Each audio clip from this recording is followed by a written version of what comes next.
de vuelta retomamos El Mirador y te hablamos ahora de una conferencia, la que tenía lugar el pasado viernes en la parroquia de la Trinidad, enmarcada dentro del proyecto Trinidad Familias. Nos visitaba en esta ocasión el profesor y doctor en Educación y Filosofía y Letras, José Carlos Aranda, que hablaba de adolescencia.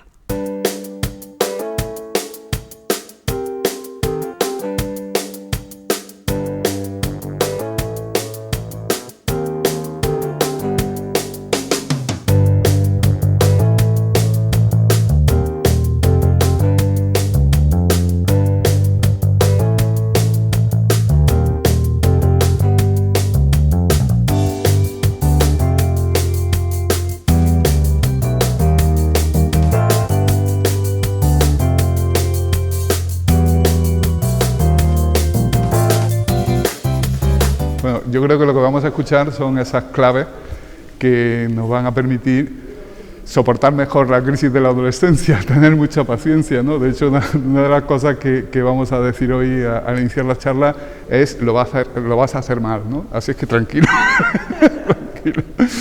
Pero cuando comprendemos qué es lo que está pasando con nuestros hijos, aprendemos también a comprenderlos mejor y eso nos hace tener más paciencia y saber cómo reaccionar.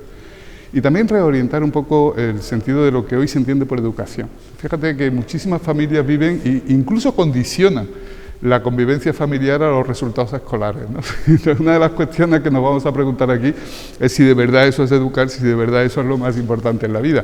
Porque en definitiva yo parto de una premisa en inteligencia natural y es que queremos básicamente que nuestros hijos sean felices, ¿no? ¿O qué queremos? Claro, habrá que hablar de qué es la felicidad y eso es algo que también se está trastocando y un poco hoy día, ¿no? La felicidad no es ese estado de euforia, ¿no? En el que lo que estamos es sometidos a un cerebro drogado por las propias drogas del cerebro, ¿no? Que son las hormonas, ¿no?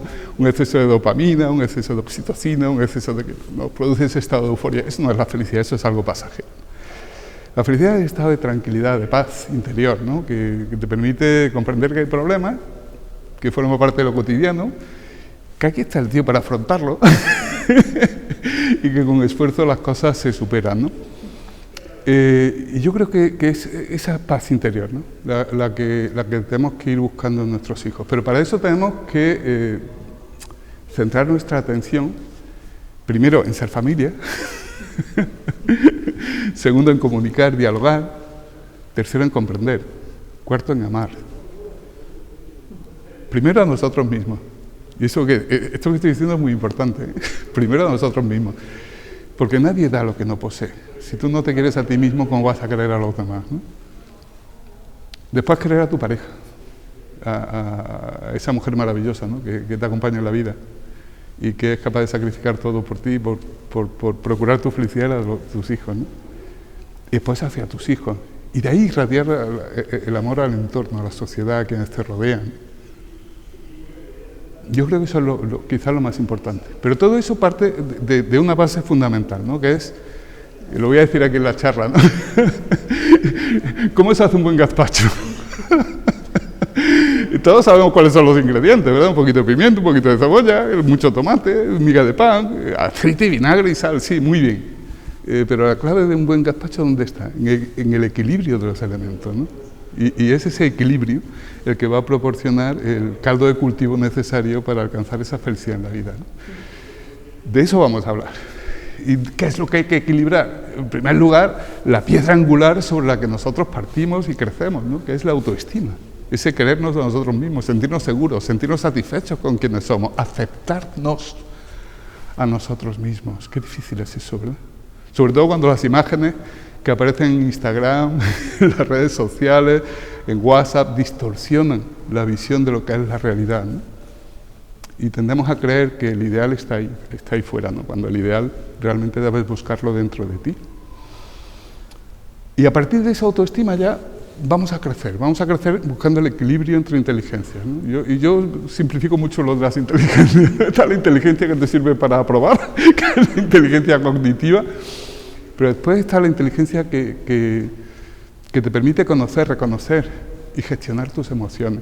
Eso es fundamental, ¿no? Conozco a muchas personas que son víctimas de su ira, por ejemplo, ¿no? Si tú eres víctima de tu ira, ¿eres feliz? Hay emociones, y esto también lo vamos a tratar hoy, ¿no? Nadie debe sentirse culpable por una emoción, porque todas las emociones son positivas. Me dicen mucho, José Carlos, ¿el miedo también? Sí, el miedo también. Pero ¿cómo va a ser el miedo positivo? Claro, porque te hace ser prudente.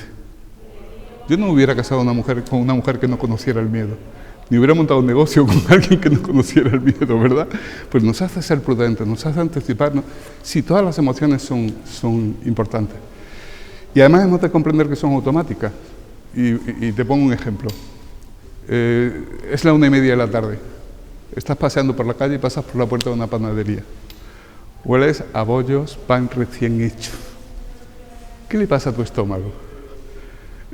Probablemente ruja, ¿verdad? ¿Tú has buscado esa sensación? No. Simplemente tus pituitarias han absorbido un olor y has enviado una orden y el hipotálamo ha hecho el venga, tírale, y eso ha segregado unos jugos gástricos, ha generado una sensación física, somática, ¿no? Luego no debes sentirte culpable por esa sensación de hambre y apetencia de comer que te ha surgido en ese momento, ¿verdad? Ahora, tienes dos opciones. O entras en la pastelería y te comes un pastel inmediatamente, o juegas al aplazamiento de la recompensa. Es decir, ay, en mi casa me está esperando un cocido que me han guisado con todo el amor del mundo. Así es que voy a aguantar un poquito el hambre para satisfacerla allí, ¿no? Bueno, pues ese aplazamiento de la recompensa es tremendamente importante en la vida, porque no siempre podemos satisfacer lo que queremos en el momento que queremos. Y eso hay que educarlo también. Y hay que educar en el optimismo, y hay que educar en la resiliencia, la inteligencia social. Puede ser un genio. Conozco personas con una capacidad intelectual brutal.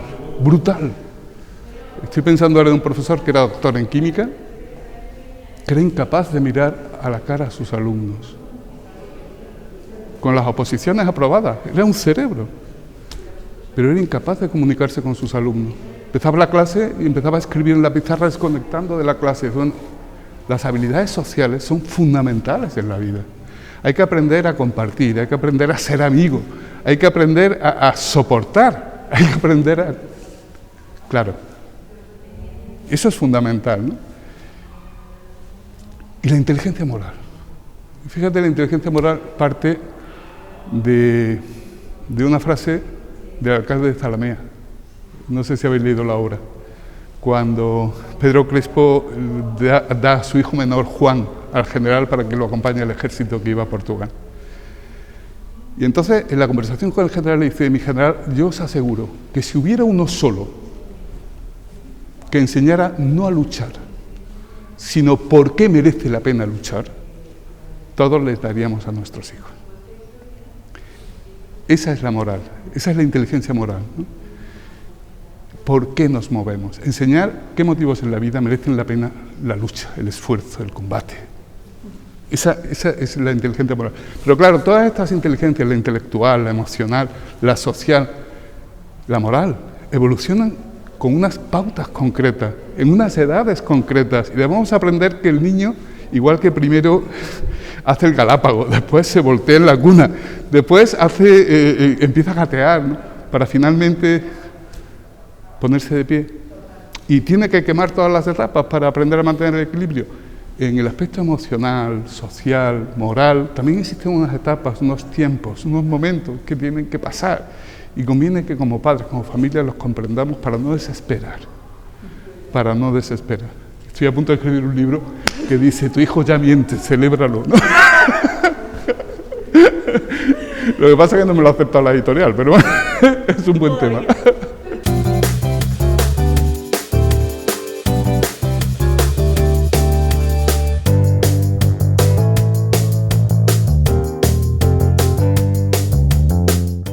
Claro, porque fíjate que la precorteza, cuando se habla de las hormonas sexuales, todos tenemos muy clara la transformación física que experimentan los púberes, ¿no? Para ser adolescentes y adultos.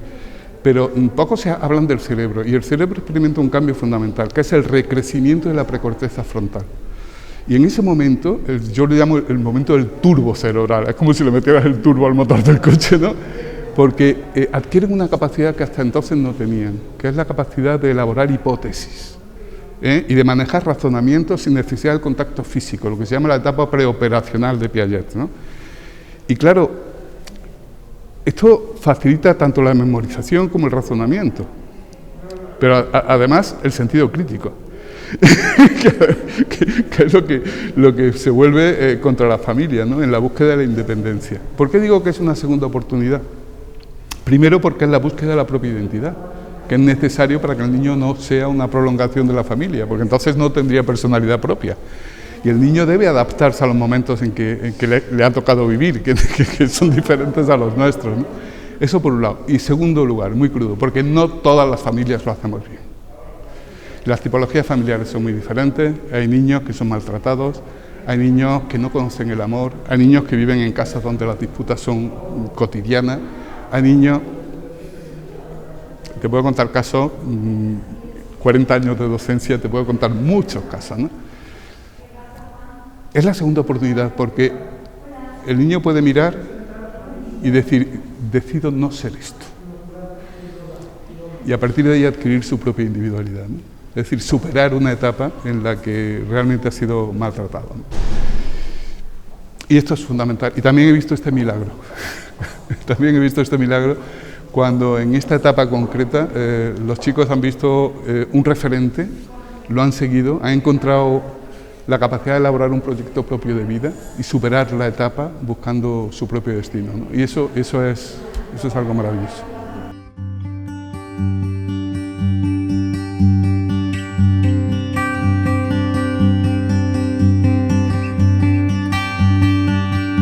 Lo tenemos mucho más complicado, primero porque el ambiente social es desfavorable a la familia. Hay un ataque frontal a la familia. La familia no está de moda, ¿no? El matrimonio cristiano no está de moda. Ahora se habla de múltiples matrimonios. Dice, bueno, vale, hablemos de múltiples matrimonios. Hablemos del egoísmo como código moral, ¿no? Tú no tienes por qué aguantar a tu pareja en caso de que no seas feliz, no estés a gusto. Pero no se habla del esfuerzo propio que conlleva el querer amar a alguien. Mi hija se va a casar. Y yo le decía, piensa que no te casas porque quieres a este hombre. No. Te casas porque has decidido creerlo durante el resto de tu vida. Es una decisión libre. Si tú has decidido este compromiso, asúmelo. Porque las emociones y los sentimientos van a cambiar mucho con las circunstancias. Pero ese compromiso, eso se está diluyendo, ¿no? Después el tema de las redes sociales, de las imágenes, del concepto de pseudo-libertad, ¿no? Que se le vende a los jóvenes y adolescentes. Esto va también muy en contra del crecimiento. Hoy venía en el diario Córdoba una entrevista a un psiquiatra hablando de los peligros para la infancia y la adolescencia de las redes sociales y de las... Yo recomiendo su lectura, lamento no recordar el nombre, pero decía, darle una tableta a un niño es como ponerle un chupito en el cuarto de baño para que cada vez que sienta frustración o ansiedad se pegue un lingotazo. Dice, exactamente, fíjate la dureza de esta psiquiatra, y no somos conscientes del daño que estamos haciendo. Sí, lo tenemos mucho más difícil.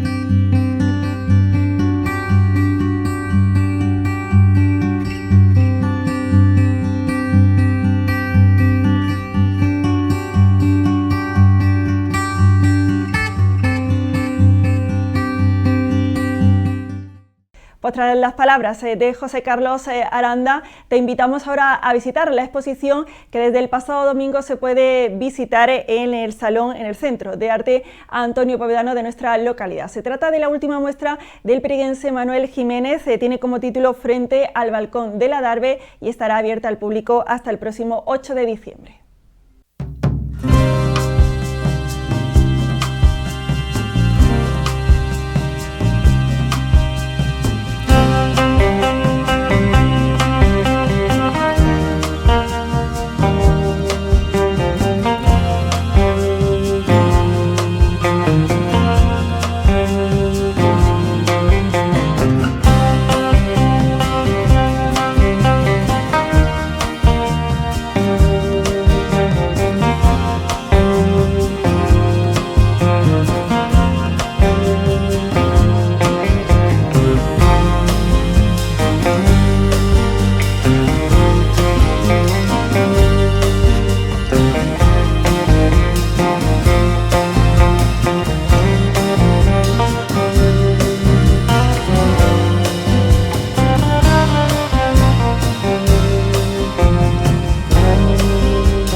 La trayectoria de Manolo Jiménez Pedraja, que aquí creo que la conocemos casi todos, unos más en profundidad que otros, deja claro que Manolo no ha pintado solamente la Adarve, Manolo ha pintado muchísimas cosas, muchísimos paisajes, y además de paisajes ha pintado también muchísimos bodegones e incluso retratos. O sea, aunque su tema preferido evidentemente es el paisaje, es un pintor de muy larga trayectoria y de muy diversos temas.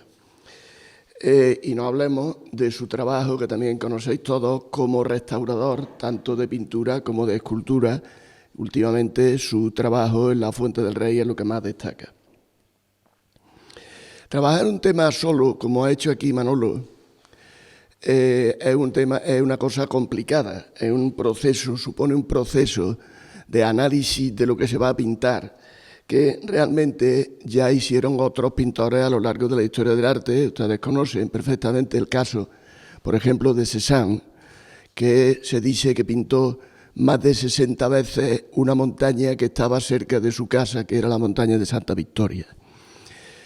Entonces, quiere decir que Cézanne dio tantas versiones diferentes de aquella montaña que evidentemente Manolo aquí lo ha superado, porque tiene muchas más de 60 versiones del balcón de la Adarve. Además de lo que está expuesto en las paredes de esta sala, tienen ustedes aquí detrás una pantalla con las acuarelas que no ha podido colocar en las paredes porque ya no le cabían. Vale la pena acercarse a esta pantalla y ver esa colección de acuarelas, porque la acuarela tiene también sus características especiales que a lo mejor no se pueden conseguir con el óleo. El paisaje, evidentemente, y aquí lo tenemos más que demostrado a través de los cursos que se vienen dando desde hace más de 30 años, es un tema inagotable en sí mismo, porque un mismo paisaje a lo largo del año, dependiendo de la meteorología, puede ser muy distinto en un momento y en otro, o dependiendo de las estaciones del año, el colorido, la estructura, el ritmo de la visión que tenemos puede ser totalmente diferente.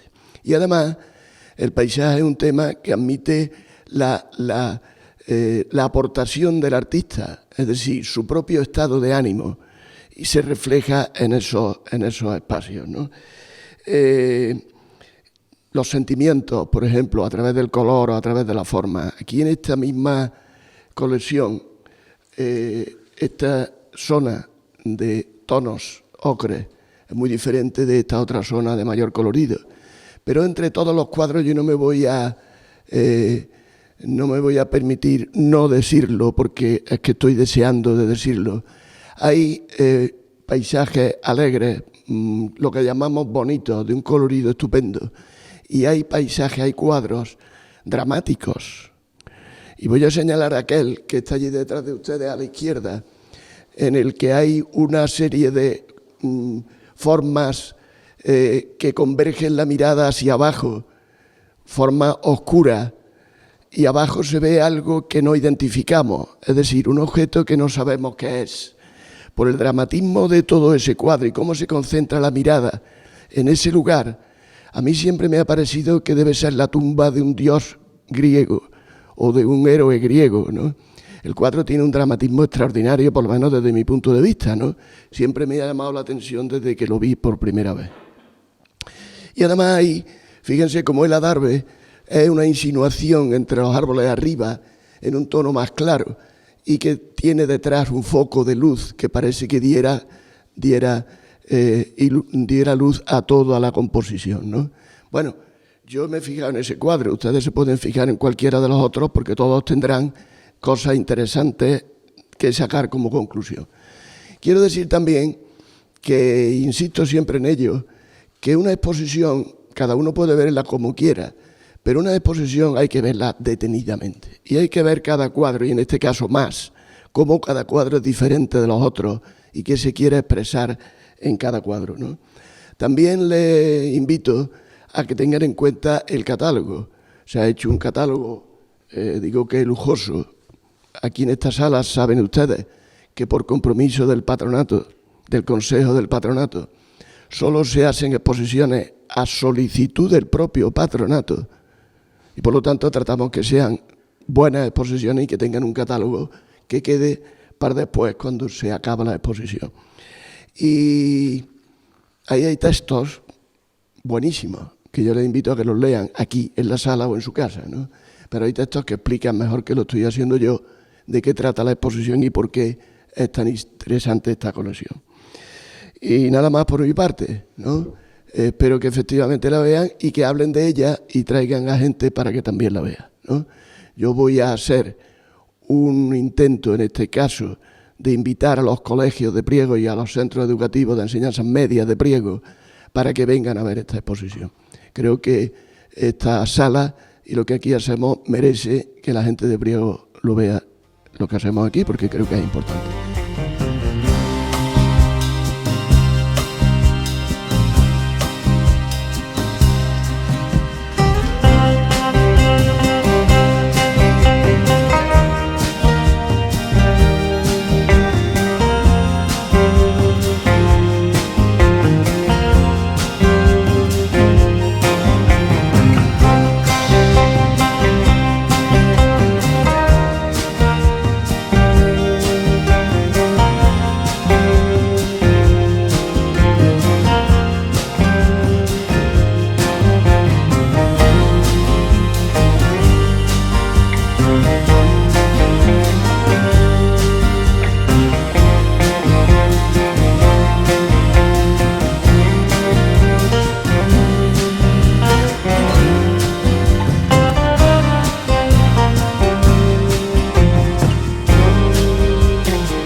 Sido el creador de esta exposición, porque me sugirió hacer una exposición, pero yo tenía pensado otra idea. Y él pues me sugirió el adarve que ya estaba pintado desde hace 20 años. Entonces, pues pensándolo, digo, bueno, sería ocasión de volver a sacar el adarve que lleva 20 años y que hay muchísima gente que no lo ha visto, porque la última vez que se puso en Priego creo que fue en el 2003 o 2004. Después se ha llevado también a Puente Genil, el 2007, a la Sala Matallana del Ayuntamiento de Puente Genil. Y también por esa fecha, 2004, por ahí, también fue a Cabra, a la sala del antiguo asilo de ancianos. Quiere decir que esta exposición se ha movido en nuestro ámbito más o menos cercano, de pueblos cercanos, y ha sido visitada por bastante gente. Y vamos a intentar que también la conozca la gente más joven de Priego, que no lo ha tenido el gusto de conocerla. El tema del adarve surge porque yo vivo delante del adarve, como muy bien ha puesto Miguel en título, frente al adarve. Desde mi casa siempre veo, cuando me levanto, cuando me muevo para un lado para otro, el adarve, siempre de frente o siempre de lado, siempre. Hay un hito importante que es cuando se hace la carretera nueva. La carretera, la recta grande que hay justo frente al adarve cuando venimos de Granada. Y entonces es la primera vez que vemos al adarve limpio y de frente, con un espacio inmenso que es la carretera delante, y crea eso un efecto bastante monumental. Y a partir de eso empiezo yo porque cuando terminé la carrera en el 84, en el 85 hice una serie de unas 6 o 7 piezas que no las he traído porque son figurativas. Son copias más o menos personales del adarve, pero con todos sus elementos. Y en este caso, pues no están dentro de esta línea que tiene la exposición. Las primeras piezas de esta exposición son estos azules, los tonos azules, que le llamamos el adarve azul, que vienen a ser del 1996-97, esa serie de piezas. Esta no, porque esta es ya de 2001. Pero luego le siguen otras, estas de aquí de la derecha, estos temas que son del 97, del 98, y por último está la serie más negra, que es del 99. Entonces quiere decir que la última pieza de toda esta colección es precisamente esta que está aquí atrás, que es más o menos el resumen o la evolución del resto de la obra. Dentro de este periodo, pues no son todas las obras iguales. Ya veis que cambia un poco la temática es la misma, pero la forma de trabajar en uno simplifico más, como en estos ocres, que lo que trato es de hacer una especie de cubismo que no es cubismo, sino es estructurarlo por plano. Aquellos dos de allí, de la Cubé y de la carretera nueva, que está en obra precisamente, hay 3 cuadros aquí, o 4 cuadros que incluyen la carretera cuando está en obra, porque son de ese periodo, y son este de aquí grande, el último también de la derecha, y los dos pequeños, el pequeño y el grande que ha hablado Miguel, que le ha gustado, y que simplemente la carretera cuando estaba en obra, rodeada de los árboles grandes que existían y que siguen existiendo. El tipo de pintura pues está influenciada también por lo que se hacía en los cursos. En los cursos, desde el principio, se ha pintado el adarve. No es que yo me haya inventado el tema, es que el tema ya surgió en los cursos porque, como don Antonio vivía en el hotel todo el año, todo el curso, el mes completo, durante muchísimos años, y luego los alumnos se han alojado también muchos años en los cursos, el recurso era pintar los alrededores del hotel, sobre todo por las tardes. Y entonces lo que hay alrededor del hotel es el adarve y la vegetación y demás, pero siempre el adarve. Entonces Sarco fue muy aficionado a pintar el adarve, Carmen Andreu se han hecho sesiones nocturnas con el adarve, Povedano y todos los que han pasado por los cursos. Incluso después, que estuvo aquí ayer Jiménez, este pintor de Granada, que ahora no me acuerdo cómo se llama, no es, que pintamos también en las terrazas, Carlos Jiménez, que es profesor de la Universidad de Granada y que también dio 2 o 3 cursos de paisaje. Pues también nos fuimos a las terrazas de allí del Hotel Río, del Molino, Cruz Blanca, que también se ve el adarve. Quiere decir que el adarve está muy pintado. Justo San Felices también pintó muchas, los acuarelistas hicieron muchísimas series del adarve. Quiere decir que yo no soy el único pintor del adarve, que hay mucha gente, lo que pasa es que no se han especializado, lo han hecho recurrente. Después de este periodo viene el periodo de la acuarela, que empieza en 2003 y que tengo aproximadamente unas 100 acuarelas o 120 inventariadas. Y todas más o menos en pequeño formato, pero también lo hay en tamaños grandes. Mi idea cuando me dijo Miguel de hacer la exposición era hacerla conjunta, acuarela y obra, óleo y técnicas mixtas. Pero cuando hice el inventario y vi lo que había y no podía meter nada, al final me ha sugerido que pusiéramos en este panel que estaba dentro de la sala, que colgáramos alguna acuarela como ejemplo. Y como no podíamos traerla físicamente, pues hemos hecho un audiovisual para que se vayan viendo. Habrá unas 100 y pico y tarda 6 minutos en verse, cada 3 segundos aparece una. También en la acuarela hay distintas épocas, hay de 2003, 2002 y 2004, incluso algunas de 2005.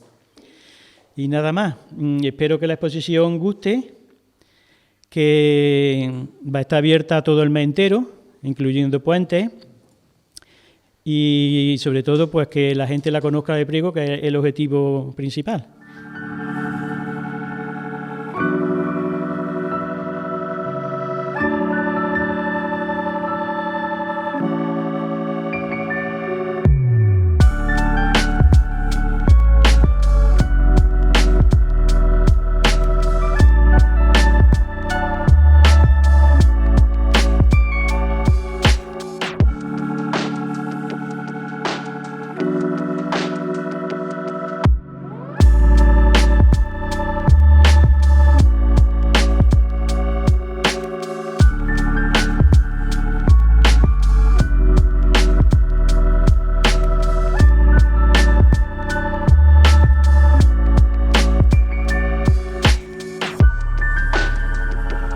Bueno, pues como decía, bienvenidos todos a esta exposición.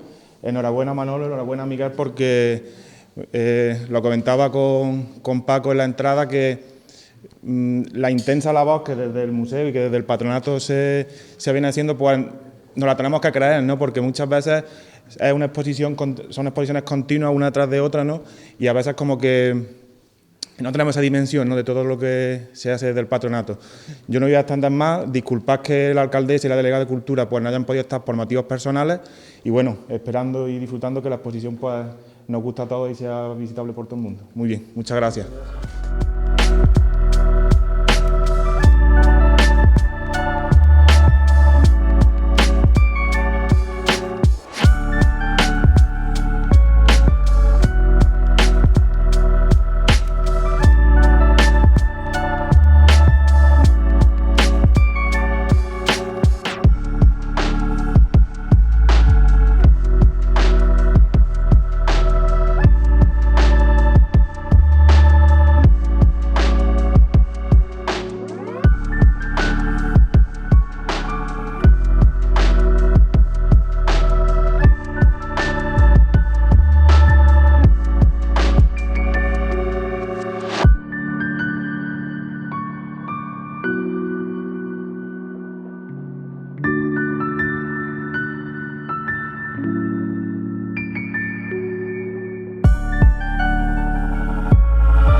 Bueno, pues así llegamos al momento en el que cada semana te recomendamos un libro de la mano del Club de Lectura Mente Abierta. En esta ocasión se trata del Diario de Los Ángeles.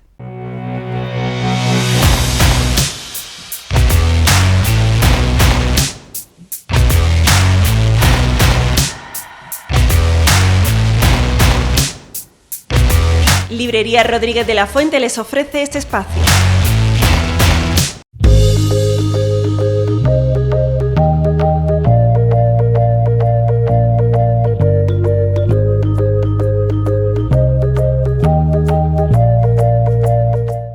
Hoy vengo a recomendaros El Diario de Los Ángeles. Es un libro que va destinado parte o casi íntegro de todo lo vendido a dos protectoras de animales de Sevilla, ya que Isa Velázquez de Sevilla.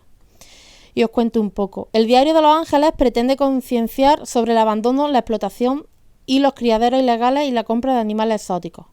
Con este libro se intenta dar visibilidad al sufrimiento que llegan a pasar los animales hasta encontrar un nuevo hogar.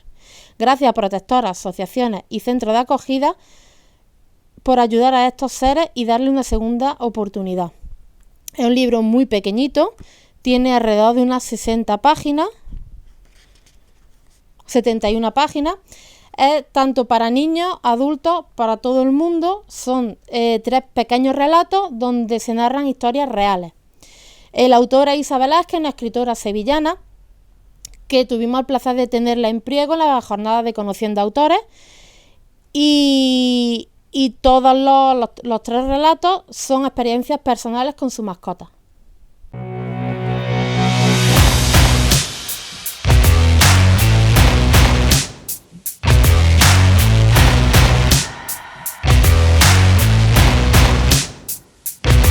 Librería Rodríguez de la Fuente les ha ofrecido este espacio.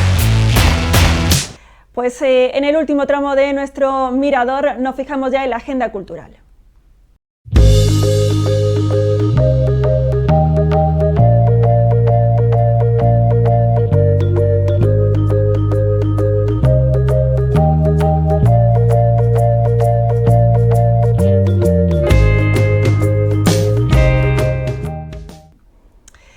Pues comenzamos con el repaso por la agenda con los actos de este mismo jueves. A las 8 de la tarde se inaugura en el Centro Cultural Casino de Priego la nueva exposición de Afopriego que tiene como título Visiones de Mujer. Para mañana viernes, último día del Triduo en honor al Cristo yacente, también se celebrará después de la Eucaristía un Vía Crucis de la imagen por el barrio de la Villa. El sábado 13 de noviembre comenzaremos con una jornada de puertas abiertas que organiza la sede local de Protección Civil. Será desde las 10 de la mañana y hasta las 2 de la tarde. También por la mañana a las 2:15 se celebrará en el patio de la Casa de la Cultura la primera reunión en torno al Festival de la Canción Infantil para todos los niños que estén interesados. Y ya por la tarde, el Centro Cultural Adolfo Lozano Sidro acogerá a partir de las 7 la primera de las conferencias que organiza la Hermandad del Mayor Dolor, Otoño Cofrade, en este caso centrado en la imaginería.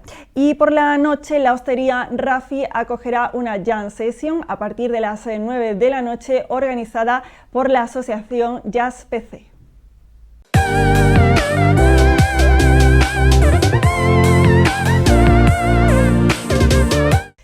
Bueno, pues como ven, poco a poco la agenda cultural se va completando, diferentes opciones para pasar este próximo fin de semana en nuestra localidad. Así ponemos nosotros el punto y final, nos vemos dentro de 7 días, hasta entonces que pasen buena semana.